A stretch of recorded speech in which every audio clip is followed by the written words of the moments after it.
Hi, I'm David Cooks, author of the book, Getting Undressed from Paralysis to Purpose.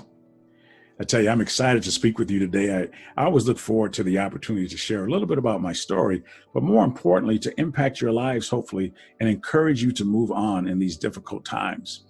Times they are changing, as they say, and we are in the midst of social revolution, a changing economy, a changing educational system, lots of things going on, and of course, a pandemic. And so, in the midst of all these changes, how is it that we can find purpose? Before I get to that, I'll talk a little bit about the book and share some of my story. The book is called Getting Undressed from Paralysis to Purpose. One of the catchy title, and Getting Undressed, I think, would catch people's eyes. It is not a sequel to 50 Shades of Grey or however many shades of gray that book was. But this is a book that really talks about how we can navigate through life's difficult times and still find purpose and a reason to serve someone else. Because ultimately, that's what we're here to do. We're here to serve others and to make their lives better. Getting undressed is something we all do. We do it every day.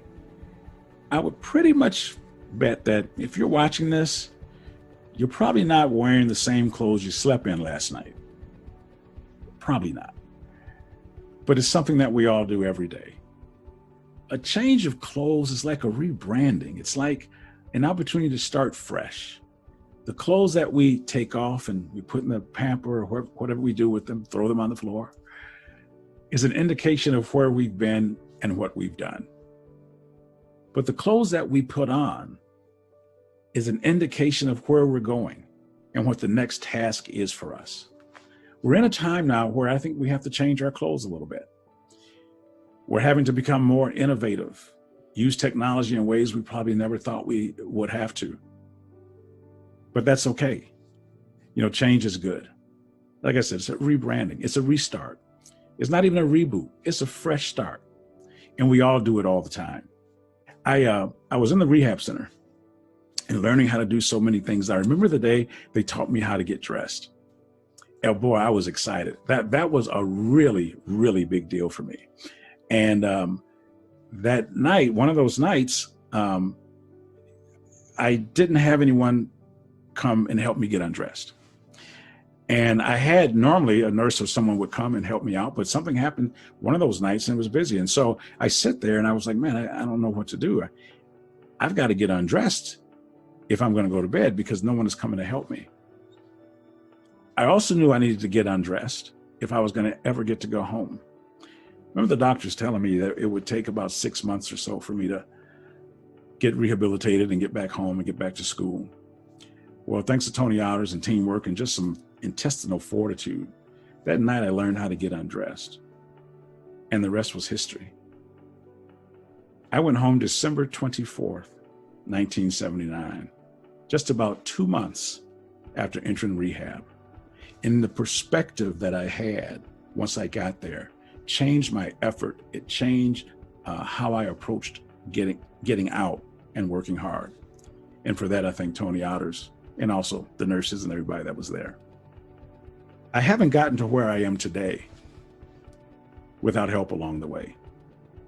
I am not a self-made man. I'm a help-made man. And one of the groups of people that were very important to me were my high school teachers. I remember going back to high school. I wasn't certain about how this was going to go. I had missed a couple of months, a quarter of school, and so I was behind on things. And these teachers embraced me back as if nothing was different. And that's what I loved about it. They didn't change their standards. They didn't change their expectations for me. They held me accountable just as if I was walking. Probably the best thing they ever did for me was that, to let me know that regardless of life situations, regardless of what life throws your way, you need to achieve and be excellent and do it to the best of your ability.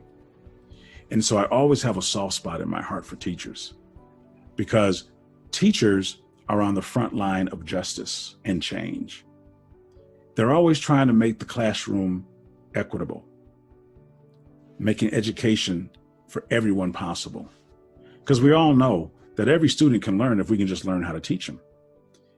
And teachers have to try different techniques because people learn differently. And we do that every day in the classroom and beyond to try to make it possible for the people that we touch, the people that you touch, to have a better life for generations to come.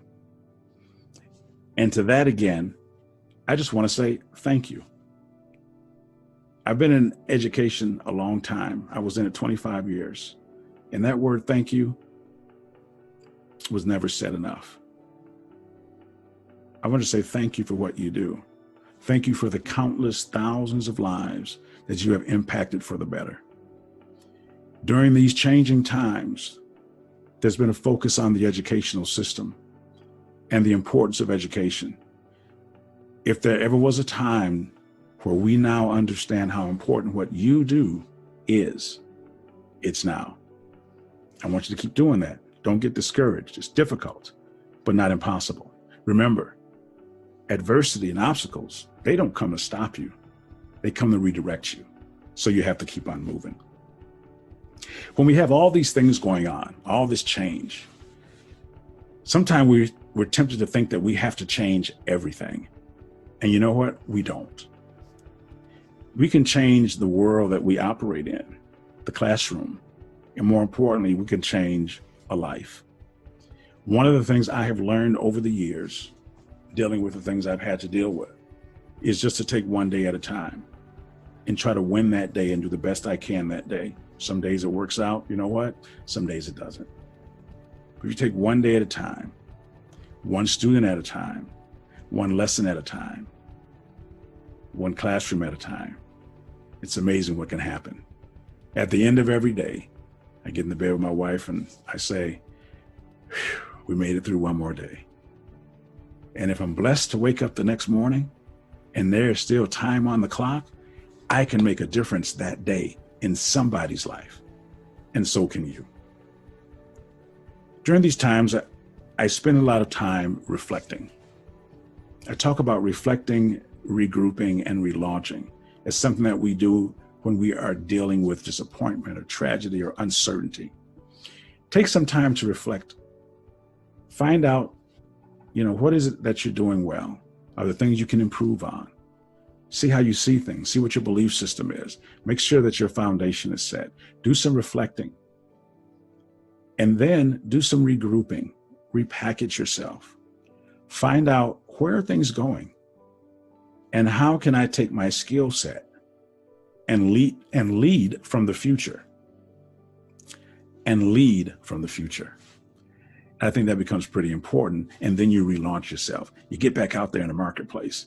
You get back in that classroom, even after a tough day, after a tough week, after a tough year, and you make it happen again. One of my favorite quotes is from Albert Einstein. And he said, imagination is everything. It is the preview of life's coming attractions. If there ever was a time to be creative, it's now. Because what you see, maybe someone else can't, but it could help lead us to the future. So be creative. Think outside the box. I think that's pretty important. One other thing the teachers taught me, they believed in me. I believe in you, is what they told me. And I use that as a coach. I use it in the business world. Once people know you believe in them, it changes how they see themselves and what they can do. So continue to believe in your students. Let them know that you do that. And finally, here's 3 things I will leave you with.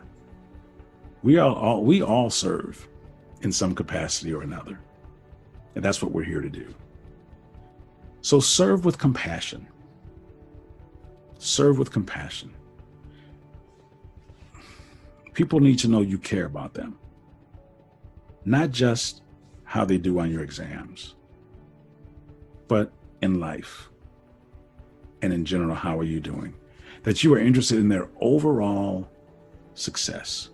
One of the things I learned when I was coaching with Coach K at Duke University, the thing that I thought set him apart was he was genuinely concerned about the overall health and wealth and betterment of each player he ever coached. And those players recognized that, and they would run through the wall for him. So serve with compassion. Number 2, serve with conviction. Know what you believe in, know what you're trying to get done, know what's going to be effective, and stick with it. Circumstances should only reveal your convictions and not change them. So stick to it. Don't give up. Be perseverant, if that's a word, persevere. And then lastly, serve with courage. You're going to have to serve with courage. It's difficult. It's not easy. Sometimes it goes against the grain. Sometimes you're going to have bad moments and bad days, and students may not agree, or parents are going to be a problem, or administrators may not work out, whatever. Okay? Have courage. Courage is strength and intestinal fortitude, and that you won't give up, that you don't care what happens. Okay? So you just be encouraged and serve with courage, because that's what we do. I'll leave you with this. Your ability to endure is always greater than your willingness to endure. What do I mean by that? None of us likes to deal with hard things and tragedy and discomfort. That's not what we like to do. If it were up to me, I would not be in this situation. I would have picked some other thing to go through in life. But you know what? I have found out over the years that my ability to endure this is much greater than my willingness to endure it. Have yourself a great day. I've enjoyed talking with you and serving you today.